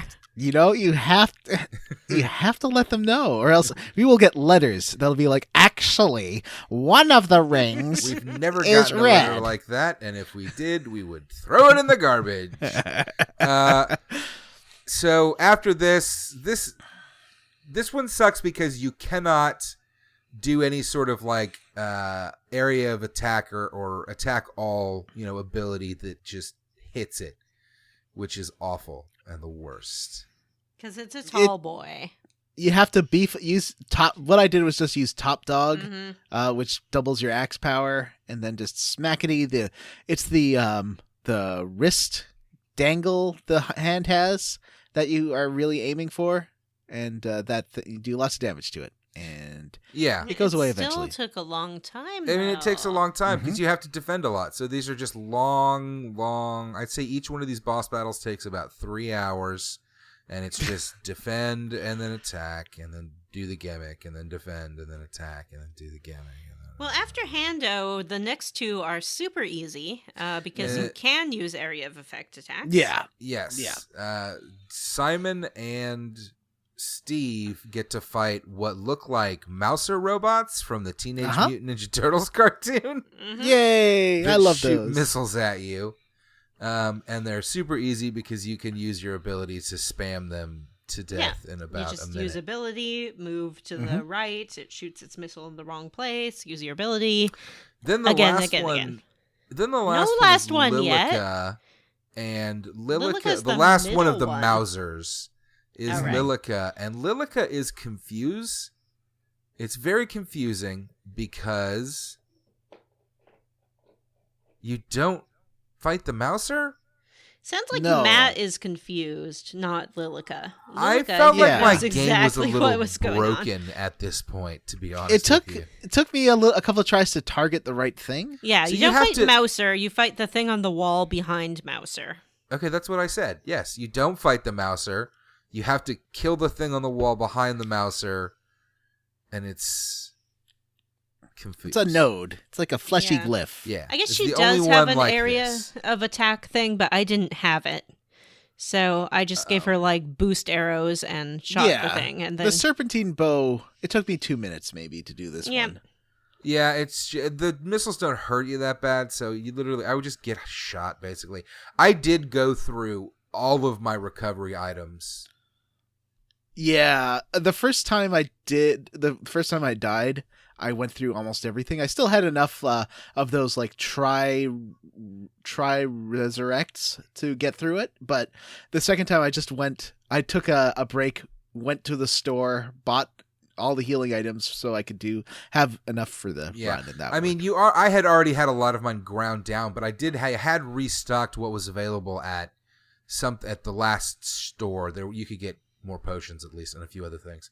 But I did go through everything. By the time we get to Jaster and the final fight, I was using my perfect heals that were meant to heal and restore the AP of the entire party. Like I was that far down the list because I had 20-ish of everything. Anyway, so Lilica was annoying. It took me a while to figure that one out. And then who's after that? After that is Jupus. Zegrum, which we already talked about. Yeah. Then there's Kasala. No, we didn't. No, we didn't talk about we haven't Zegrum. talked about. Zegrum is Jupus the same comes. as Digo. Oh no, you're right. No. Oh no, it's sorry. Jupus. Sorry, Jupus it was is- Jupus in the hand. Yeah. Zegrum And has that his is the- own special fight, which Yep. killed me twice, and that's why I gave up.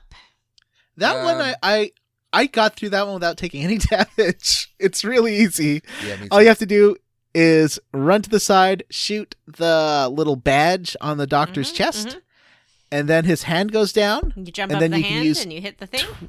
Use twin blades Yep. to hit the thing. Yep. And you do like a third of the damage each time. Yep. And then you jump down, shoot his thing again. His hand goes down. Yep. You go back up. There's no point where you take damage. That's what I was doing, and then he decided not to respond to being shot and put his head down, and instead shot a barrage of green missiles into the air, all of which hit me and killed me instantly before I could heal. Oh, maybe you're because I moved far away. I was far away. I will say that one of the reasons I went through, probably 100 healing items in this boss fight was because I made sure that any damage I took, I instantly would go in and top myself back up. Yeah. Because I was dead paranoid that I was going to get Yeah. killed and have to do this again. Because you do have Yeah. to start all over again. You don't just Yeah. start with Zegrum, which would make the most sense. Nope, you gotta start Yeah. with Mother Part 1, which is I was fucking ridiculous. Just so that we're all in the also- clear. And I yeah. said this in the chat, we haven't spelled it out so far in the show. This is a 10-part fight that you Yeah. can be forced to repeat from any point, which is insanity for any game. And because they've separated all the characters, no one can heal you. So if your character dies, it's game over. Yeah. I would not have. I mean, I don't. I'm gonna be teasing you about this probably for the rest of our lives, but I don't blame you for not finishing this, Vanessa, Mm-hmm. because I would not have done it either if I Yeah, had died. the this thing. can go And fuck itself. here's what I think was really getting me killed. By the time I got to Zagrum, I was so bored with everything that was happening that I sort of just stopped playing the game. This happened to me during Quiet Man as well. At the climax of that game, there was a point where I was so bored that I just stood there and let the dude be hit in the face because I just hated him and I hated that I was having to do it and everything about it. And I was holding the controller looking at the screen, and same thing happened with Zagrum. I just watched the green missiles fall on his head, and I cannot be bothered to guard or heal him because it is so tedious. Mm-hmm. Yeah, you gotta be guarding and avoiding. No. Anyway, But so I did watch the rest on YouTube, so I know what happens. Okay. So the next one is there's a little cutscene of everything exploding after you kill it, which I liked. Vanessa didn't finish the game. It's okay. Don't worry about it. So I'd like to say something in my defense. You know, I wasn't going to do this, but I have been driven to it. It's true that I did not finish this game. I did not finish this game because I reached an obstacle at the very end, which I could not overcome in time for recording. Matt, when you have not finished the games, it's because you just stopped playing them. I've finished every game that we've ever played. Yeah, no, it's not true. It's important to note that I have finished every game that we've ever played. No, you have not. I've finished every game that we've ever played and every game that we ever may play. I That actually is, played ahead. Yeah. Demonstrably false. Such a degree. Oh, it's crazy. You wouldn't even believe it. The only person with the skills to finish every game is Chad Mozart, video game expert. I finished every game. Well, then you must be Chad Mozart, video game expert. I did finish this one. Have you not had any save issues? I know Jim's fallen off of a few because of save issues. I got close to not finishing, I want to say Super Mario RPG, but I did finish it. But yeah, no, I finished all of them. Except for Final Fantasy VI, which you've never played. Anyway. Woo! So bringing it back! So Kisala's fight is against Norma's head. And Norma's head shoots out a bolt of electricity that you have to block, and that will do, like, you might as well not heal it because it will do a little bit of damage over time. I'm trying to remember hers. Oh, I didn't. I spammed this one. Norma was easy. Yeah, Norma is fast. You just have to attack and attack and attack. Star Crash or whatever. Her level 3 area of effect have attack 3-1. Killed her in like 10 tries. It was amazing. It was fast. I think I only had like level 1 of that. So yeah, I had to do it via attacking, and that wasn't great. Yeah, and I cheesed Jaster. I kind of accidentally read a spoiler. So are we on to Jaster now? Jaster's next? Yeah. Okay. So Jaster, you can cheat through if you just hang out. It's that bad guy's big head. I just want to describe it real fast. Sorry, you're right. Yes, please do. It's that bad guy's big head. It looks like the crappy Transformers movies Optimus Prime head a bit. He got his And mouth got wide open. Laser mouth that looks very no one's. I'll take your kids out of the room. Fuckable.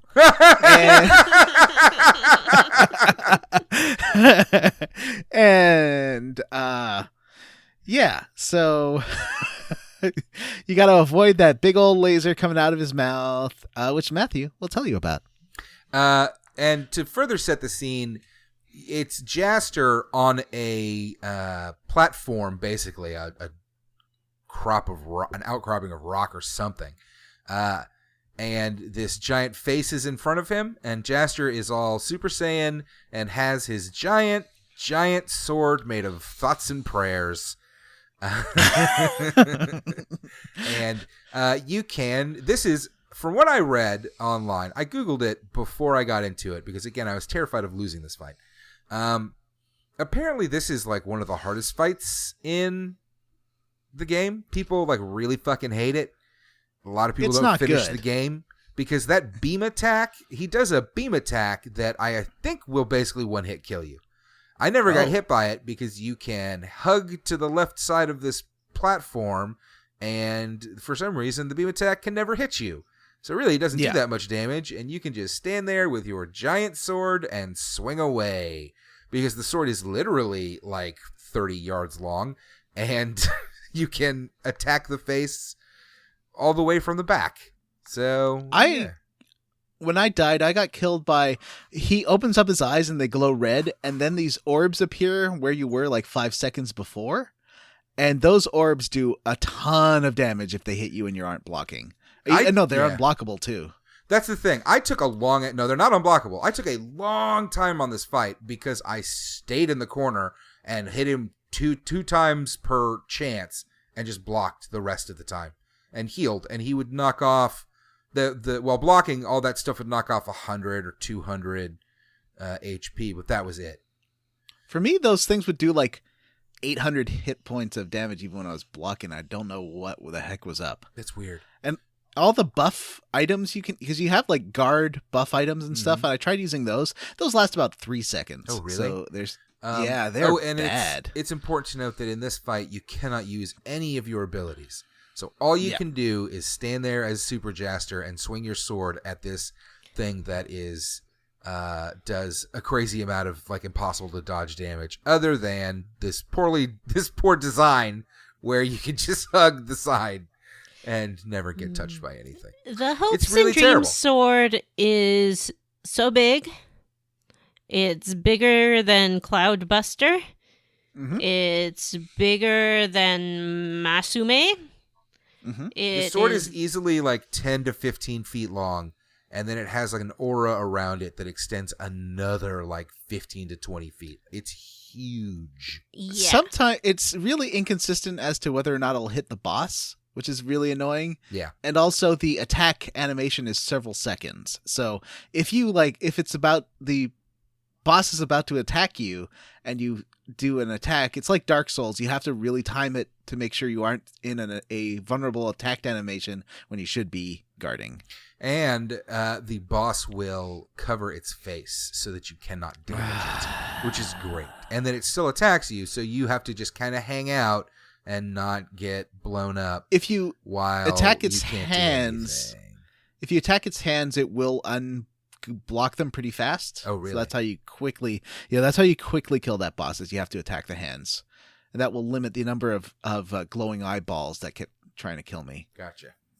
Well, anyway, it's terrible. And now it's time to discuss the most important thing, which is the end of the game, which is to say another hour-long cutscene.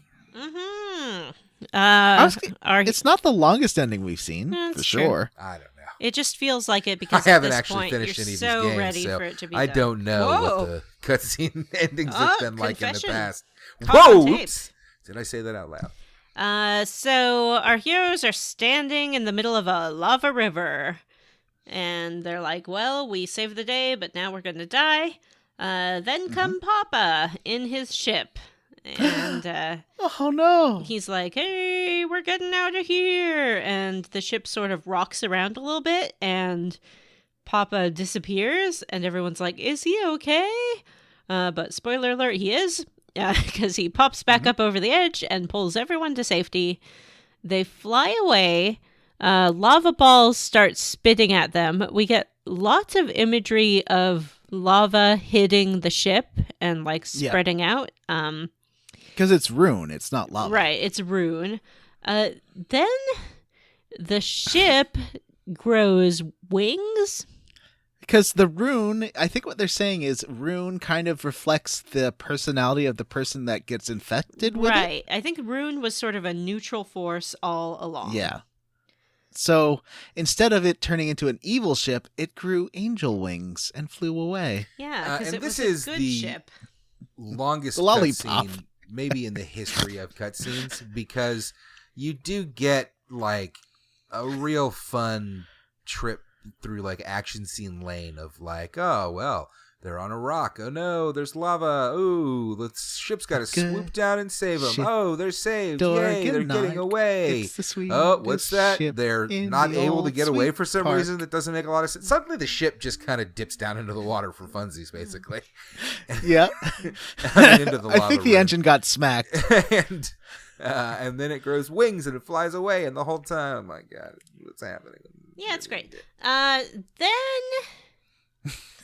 Then everyone's standing on the deck, and Zagram says to the captain, "Hey, time to get that pirate treasure." And Captain says, "Oh, look at Kasala's smiling face. That's the dearest treasure of all.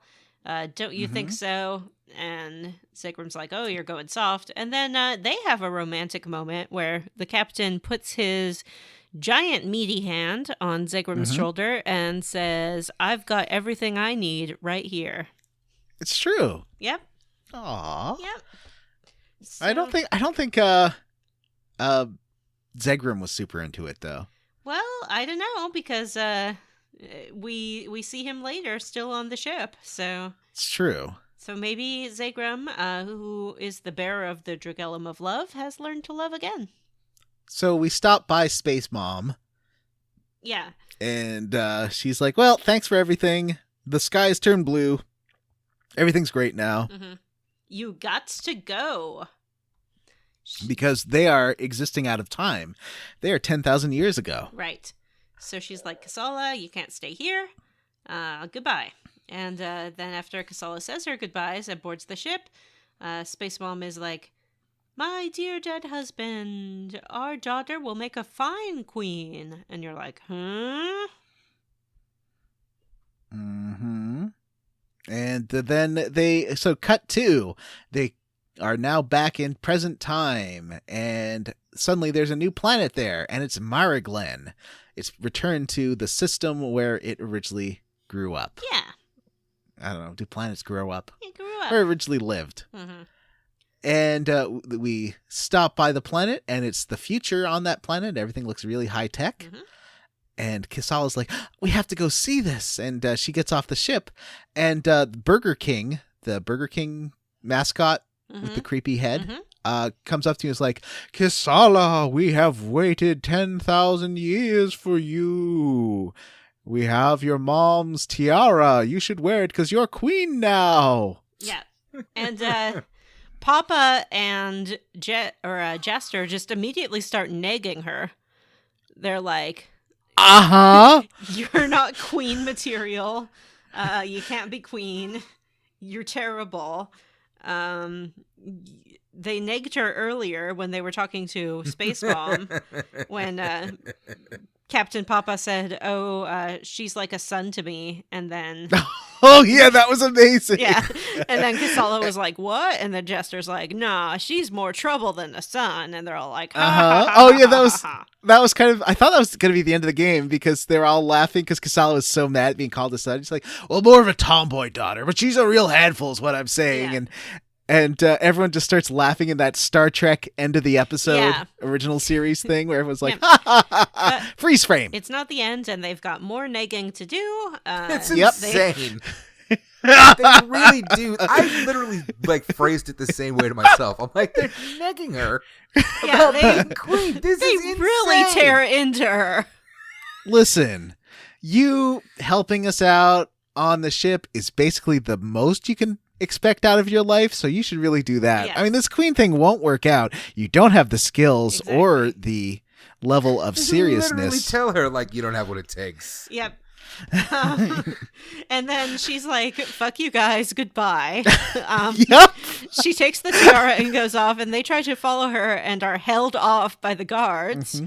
I love the two guards holding the Papa back. Yeah. That was really cute. And then she just leaves them, and then Burger King is like, "Now that she's queen, lowly people like you won't be allowed to approach her." Which at first I was like, well, that's bullshit. She can ordain that anyone she wants to can approach her, you know? Maybe she whispered I'm that pretty to him sure on the way she through. did. I'm pretty sure Either that she or was this like, is all like a horrible trap. No. She was like, I just saved the galaxy. Fuck you guys. Like, I was as much a member of the team as anyone else. Jaster apparently can be Star King, even though he has way less experience than I do. But I can't be like Queen, which is my birthright. Go to hell. You know what's fun? That Star King thing, literally, like, other than him being able to become Super Saiyan Jaster, it has, like, no effect on this game. No. Or, like, the plot in any way, shape, or form. I thought he was going to be the big bad guy. Doesn't he have a galaxy to rule or something? Like, isn't he the Star King? Yeah. I think they're saving that for a sequel that never happened. Yeah, I assumed that Kasala would be like, and Jaster will rule with me. And they'll be like, what? And Nope. As the Star King, yes. That would make a lot of sense. No, they're like, and Jaster, I've got a kingdom to run, and frankly, you're just holding me down. Yeah. So This is a bizarre I don't need ending. your... I love that. Yeah, I think I think the it's ending was pretty great. Kasala's just like, fuck off. Of course, that's not how it really ends. Well, because it ends with I don't you understand how it really ends. kidnapping her. No, it doesn't. Well, it says that could happen. Yeah. I So thought maybe then it we said see- that's what did happen. No. We see a montage of our characters. We see Mm-hmm. Dog Boy back at Dog Bar, and he is serving drinks to Burton. Mm-hmm. We see... And Robot, right? And Robot? Oh, is Robot Yeah. there too? That's great. Oh, maybe Robot wasn't No, there. they're best friends. He should be there. We see Steve with Dr. Focaccio. Steve is not in his new body. He's playing with a toy, though. He's playing with a toy, so I guess he's learning how to be a little boy for his transfer. We see Bikini Head go back to Bikini Village. And the adult man tells his child bride that she is back because she cannot see; she's blind. We see Simon peek around a corner at his family, and they immediately run to him, all forgiven. I guess they're happy to have an income again. That's the only How reason did they I can recognize think of. him? I don't know. Because she met him in the fucking Oh, that's true. Dragellum vision. I guess Yeah. she could see it too. I'm kind of surprised they didn't take the mask off. And show his horrible scarred visage? No, thank you. Yeah. You know, Frank, we've talked about that before. You know that, what would that be you can great is if he took it off and he just had like one little scar on his cheek or Yep. something. And also, I don't believe that this super advanced galaxy does not have adequate plastic surgery. I don't know. Tell me that Mio has not had work done. Come on. Oh, speaking of Mio, we don't see her. We I don't know. see Mio. Things that don't tie back into this game. Mio. Yeah. Rosencaster. Mio, yeah. Gale. Actually, Gale kind of Star does. King. Rosencaster literally never gets mentioned again. That's the Yeah. cat, right? The cat, No. too! Yeah, the cat doesn't come back. I was really shocked the cat. Yeah, General Didn't Cat go or whatever. anywhere. The two Yeah. guards who are obsessed with Mio don't come back. Yeah, Henry and The Robert. orphans on the mining planet don't come back. Nope. Oh. Or is that Henry? Harry was... Anyway. Harry and the Hendersons? Yeah. So the there's not much else. I think that's pretty much all the things we get after the credits. There's a little shot, little like next time on, where they talk about going back to claim the most precious treasure from Mary Glenn, which they're going to steal. Which I assume they're going to kidnap Kasala. I got Yeah, the impression that the game wasn't saying next time on. It was saying like this is what we did for the rest of our this is what we did next. Yeah. It took they're us upset years to that, get her back. Yeah. She's not there doing their chores on the ship anymore, so they're going to go steal her autonomy and her person and keep her as a slave. Everybody knows that women are happier in servitude, according to this game. This game's weird. Well, but it doesn't show them reuniting. No, it it like doesn't. shows them her being queen with the crown on, and like everyone being super happy that she became queen. Oh yeah, what about that coronation outfit, y'all? Oh. What about that Well, coronation bikini? This fucking game. That was Of course, what it's I got to already end on had her Kisala in. wearing as little as possible. I already had her in that outfit because it's what you find behind the throne. You had to have the sun key to open that, and I could not open that. Yeah, where is the sun key? I don't remember. I think it's in a Just chest found it. you open with the other key. Oh. Anyway, oh yeah, and Eye Patch Jekt is sleeping on the ship. He seems fine. And I guess it's just him and Jaster and Captain and their But kitty someone cat. comes to join. Who comes to join Eye Patch Jekt in bed? It's the Toad. Toady. Yes. Toady, who has been synthesizing our weapons, comes to join Eye Patch Jekt in bed. Is he in bed? I thought he was like laying on a couch. Yeah, he's like on a chaise longue or something like that. A bench. All right, so is that it? Are we done?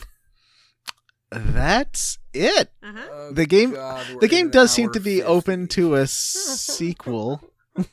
But who knows? All right, let's quickly. Vanessa Yeah. actually put some time into a bullshit minigame corner. That's right. It's time for Vanessa's do it. bullshit minigame corner. Corner. We actually did the bug thing. Yeah, I caught my 5 bugs. We've been talking about this bug catching and how irritating it is for a long time. Mhm. I found that the secret is you really can't leave the cage out for more than a few minutes. And if you check your inventory, it will beep when a bug has been caught. And then you go back and get the bug. So I had 3 beetles with the knife face, 1 more different kind of beetle, and a flying bug. And I went all the way to the Bug Stadium to compete in Bug Off. Ooh. You go in there, there's a big announcer, and he's like, "Hello, welcome to Bug Stadium." That little kid who introduced us to the sport is there. He is Edge or whatever his name is. He's excited to be D rank and hopes that he'll be able to compete against you soon. But you must start in E rank. So you are set up with an opponent who is a child. You play on a table and you just see the top of this little kid's head who you're playing against because he is such a little baby. And then the way the bugs battle, I thought it would be more like a Pokemon one-on-one thing, but it's not. You set your team of 5 on a grid that looks like a checkerboard, and your opponent does the same, and then you can move each turn and then do some kind of action. Generally, you can attack a bug if they're adjacent to you, or use a special skill, and one of your bugs is King Bug. And if King Bug dies, then the game is over and you lose. I did not know this, so I thought I was winning because I had like 4 bugs to the other person's 2 bugs, but then they killed my King Bug and I lost. And that's when I decided never to play a bug fight again. Which did you like better, Factory or Bug Fight? Definitely bug fight because Factory was really difficult to set up, and I tried using the blueprints, and despite that, I still could not produce anything in the factory, so I have no idea what was going wrong. It's just a random thing. I tried hooking up just some of the power. I tried hooking up all of the power. Neither worked. Factory was terrible. Final thoughts. All right. Fine. Well, let's do Squarely Against and find our true opinions on this game. Okay. Shall we have Matt go first? Yeah. Hi. Excuse me. Hello. Hello. My wife. Ugh. Kind of what it was sounding like there. So, what am I squarely against? This game! It's garbage. Big shout out to all the people that voted for it on Patreon. Myself included, actually. I thought this was going to be a lot more fun than it really was. It was a shit show. Combat, boring. The level design, bad. The writing, terrible. The characters barely exist. It's awful! John, what are you squarely against? I am squarely against Rogue Galaxy. I think it had some good points. I liked the silliness, and I liked the random cutaways to strange stuff that I think the game had a lot of creativity in some areas, but the actual playing of the game sucked. Like the way combat was needed attention in a very repetitive manner was not great. Mm-hmm. Like I did like that you could get through a lot of battles just by spamming a area of attack, but that's not great game design. This game leans way too heavily on healing items, just like Kingdom Hearts does. Like the last few bosses of those, where if you don't have enough healing items, you'll die. And yeah, I don't like that. So I do like Jupus, and I do like Digo, and I did like a lot of the silly scenes with side characters like Mio. I just didn't like the dungeons and the combat. And I think that this game is third worst, but I know we're not going to rank it on this episode, but for me, third worst, that would be where I would put it. Vanessa. Yeah. I think very much the same as John. The level design in this game is awful, and it could have been a fun game if everything was truncated. I think it was of the era where they just kind of wanted to stretch out the gameplay hours as sort of a feature, because that did used to be considered a feature and still is to a certain extent. You'll get like, oh, over 40 hours of gameplay. What a great deal. But the trick now is that people are offering 40 hours of diverse, interesting gameplay, and this just offers 40 hours of running down a corridor and doing the same thing over and over again. I don't think I really emphasized that in this game I would use for most encounters just an area of effect spell, which meant ostensibly that I just push one button, push the other button, and the attack goes, and that's it. Like, that's it for the combat. Many times I would not even see the enemy sprites, because it would just zoom in on Jaster, and yeah, because the camera is terrible. The camera's terrible. Your friends are yelling Jaster over and over again with varying degrees of irritability.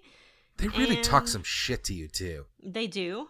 I do want to say that at one point, Kasala said, as we were approaching a save point, shouldn't you save soon? And I thought that was great.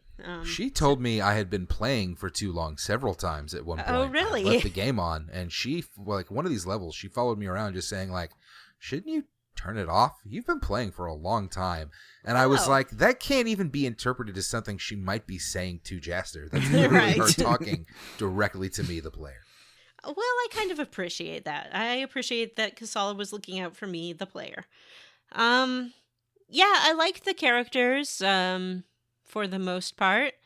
It's silly and stupid, but it could have been fun were it fun to play, but it is not fun to play. So, thumbs down for Rogue Galaxy. Again, had I played it in the 90s or whatever, I think I might have liked it. Had I played it over a longer period of time, I might have enjoyed it more. But we cannot dwell on what might have been, only what has been. It's true. The end. The end. The end. We did it. We did it. We did it. Oh, gosh. Yeah. Where are we going to play to? Who didn't? Let me go look at the chapters of Dragon Quest V. All right. Should we... Special announcement. Do. I have a special announcement to make. Listeners, I don't know when you're listening to this, but when I'm speaking this, the holiday season is fast upon us, and I must holiday. And so I will be taking the next game off, but do not cry or fret. I will be back for BioWary. BioWary? Yeah, the most magical month of boy. all. So I'm sorry if you'll miss me. I'll miss you too. But life happens, and I gotta pull a gym. and take a little hiatus. Life finds a way. Yeah, well, I'm not going to find a way to play this game. I'm thinking for Dragon Quest V, we should play until the end of the Ancient Ruins next episode. That's where there's a time skip, basically. You know what I'm talking about, right, Matt? Mm-hmm. The time skip. Yeah. And Vanessa, we will miss you, but it's good to take a break sometime. Yeah, it's very important. We're working on our substitute host because I don't believe Jim will be there. He might be. It'll be a surprise. Yeah. But I don't think so. We don't know because Jim has got to take care of Jim. Yep. We will have 3 hosts for sure. That said, Jim is fine. Some people have said that they're worried about Jim. He's totally good. He's just going through some life changes. If you're on the Patreon, the versus this month is The Quiet Man, which should be up by the time you listen to this. So go check out the Patreon, and you will be able to hear Jim and his love for The Quiet Man. He adored it. Wait, I thought it was John's favorite game. John's Nope, trying to Jim twist secretly things up from loved the it. official canon of what we discussed on the Quiet Man episode. All right. You'll have to pay money. This has to been see the longest who episode loved ever, it. but we should probably wrap it up and talk about the letters. Okay, let's do it. Let's do the letter. Yeah. We got a letter from a prolific letter writer, Ryan. Thank you, Ryan. Ryan asks, how convinced are you that if you used the time-lapse recording feature while you slept, that you would see a ghost, spirit, and or demon on the playback? Zero convinced. I mean, those things are pretend, right? I say 64% chance no, which makes that leaves what, 36% chance yes. Yeah. I do not believe that the place I currently reside in is haunted. I have resided in places where there have been unexplained phenomena. The trouble with ghost and or spirit is that you cannot get them on camera. Those ghost hunting boys try all the time on HGTV or whatever the hell network that's on. They go into a haunted place with their cameras and they say, "Ghost! Where are you, ghost? Ghost! Are you here, ghost? Go! Shh, shh, shh! Did you guys hear that? Shh, shh, shh! Oh, I heard that!" But us, the audience, does not hear anything, nor do we see anything. And a lot of people, I was very surprised because once I wrote like on Twitter or something, ghosts are pretend, right? Like, because I was talking about a ghost hunting show and I was just making fun of that. And I think the majority of people believe in ghosts. I really do. Yeah, I think that may be true. And it's okay if you do. It's just from personal experience. I've never had any spooky, haunted thing happen to me. My sister has, and she's a smart, fun, interesting person. I have had spooky, haunted stuff happen to me. I lived in a house where there would be like banging noises on doors, windows opening, doors opening by themselves. It was a old house, and so could very well have been a draft. I also had the incident of sleep paralysis in that house where I was awake in my bed but couldn't move and heard people walking and talking in the hallway outside my bedroom. I've had those, and there's just giant spiders on the walls when I get it. Oh, no. That's the worst. So, do I believe that everything I experienced was attributed to a ghost? No, I don't know what it was. I think the rational explanation would probably be to just blame it on drafts and whatnot. But there was also this thing where I had like this rug in my room, and when the cat walked on it, it made a very particular sound. And then sometimes that sound would happen when the cat was not in the room. And my roommate also said that she saw a ghost cat. So who knows? Ooh, ghost cat. My mom saw a ghost dog once and a UFO. My dad saw a ghost monk once. Now, as Rogue Galaxy just proved, dogs do not have souls, and therefore cannot be a ghost. That is 100% true. Wow. So, Nevertheless, I am going to stick with my percentages, even though it is a proven fact that ghosts You can't prove a negative, Vanessa. ghosts cannot appear on camera, and we know this because they never have. However, you know what can appear on camera? A ghost that you don't know is a ghost and is pretending not to be a ghost. And do I think that I could pick one of those up with the camera? Yes, I do. They're everywhere. They are at bus stops. They are picking up hitchhikers. They are standing in the grocery stores late at night. And then when you look away, they're suddenly gone and their cart is gone. They're everywhere. Look around. They're flying next to you in an old propeller. They're flying next to you in an old propeller showing fighter you how to jet. land. Yeah.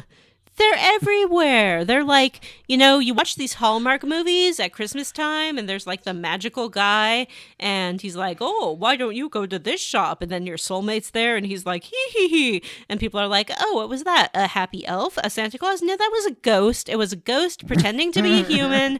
They are everywhere. Catch them on film, identify them, look out for them. They will try to trick you. Are they going to try to hurt you? No, but they're going to try to trick you. And isn't that just as bad? Vanessa. Yeah. Patreon. Yeah. What's that all about? I guess we should talk about new Patreon. So, new Patreon. No level up this month, or this week, I mean. And we have talked a lot about the Patreon already. Yeah. Well, no level up this week. The Patreon, I just want to say, if you go to our Facebook group or on the Patreon, we've talked about the changes to the Patreon. So please be sure to review your pledge level. I will send a message on the Patreon feed just so everyone knows and we're all on the same page. Mm-hmm. Basically, we are reducing the number of episodes we're pledging to do. It's too much. It's too much. I'm sorry, we tried, but it's just too much, especially the level ups, because we don't do anything, and then we have to organize ourselves to record, and it's just too much. But we're going to keep everyone's favorite Patreon episodes, Instant Classic and Square Roots Versus, where we play a game and talk about it. It's what you like about this main show, only more of it. And wouldn't you rather have that than have us get very tired and upset? Yeah. So please check out the Patreon. The levels have changed, so you may want to adjust your pledge. Or and that's totally fine. Not. Maybe you want to give more money. Yeah. So thank you very much for being patrons. And speaking of our beautiful patrons, how about I read you a list of them? Yeah. Can I do it? Oh, of course. Okay. Here I go. I'm going to tell you the name of each and every one of our beautiful patrons. Aaron Bachman, Andrew Wyand, Artie Pavlov, Ashley T, Benjamin Avner, Bobby Mitkiff, Brady A. Berman, Bree Girth, Brian Pitt, Brian Stone, Brody Toy, Cameron Show, Cowman Mosser, Cyril the Wolf, David Green, David Shook, Devin Sloan, Eric Garby, Florian, Jonas Kramer, G. Bailey, George Armbuster. Those are patrons too. Do you want some more patrons? Well, I've got some for you. Leave that vaping sound in.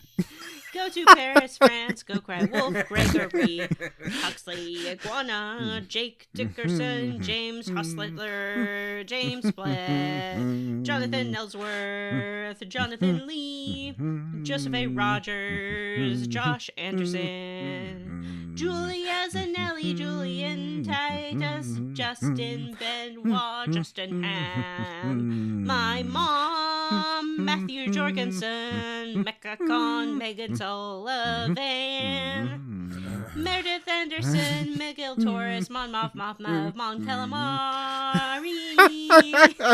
Nathan Paronick, Owen Marble, Patrick Coover, Patrick W, Bears, Ray Jenkins, Randy Pierce, Resty Kamata, Robert Ampolo, Robert T, Ross Hartley, Ryan Miller 2, Sam Harrison, Samu Mitchell, Sean Walsh, and Stu Skeel, the good king of God. Switzerland, the God king of Switzerland. Tom, Tracy Tanoff, Tyler Petty, my fake mom, War Childress, Childress, Wonder Swan, Wonder Swan, and Savior Krieger. Krieger. Can one of the Beautiful. changes to the Patreon be that we don't have to do this anymore? But I love doing this. I legit My song do. was beautiful, and you were privileged to hear it, Matt. Yeah. All right, let's go. Are we done? So, yeah, we are pretty much. Let's just do the last bit. Send us an email. You know our email address. It's squarerootspodcast@gmail.com. If you cannot be bothered to send an email, please come to our Facebook group, the Square Roots Podcast group for smart, cool, very attractive people, and tweet at us at Square Roots Pod. Our theme for this series is Ferdk's cover of Braveheart, the battle theme for Rogue Galaxy. Check out Ferdk's YouTube, Ferdk's music on iTunes, Ferdk's Facebook page, and support Ferdk's music on their Patreon, patreon.com/Ferdk. Rate, review, and subscribe on iTunes or wherever you listen to podcasts. If you screenshot a review and post in the Facebook group or Twitter, I'll tell you how you leveled up. For Square Roots, I am Johnny, Jonathan, John, Brandon. I'm Matthew Van Zant. I am Vanessa.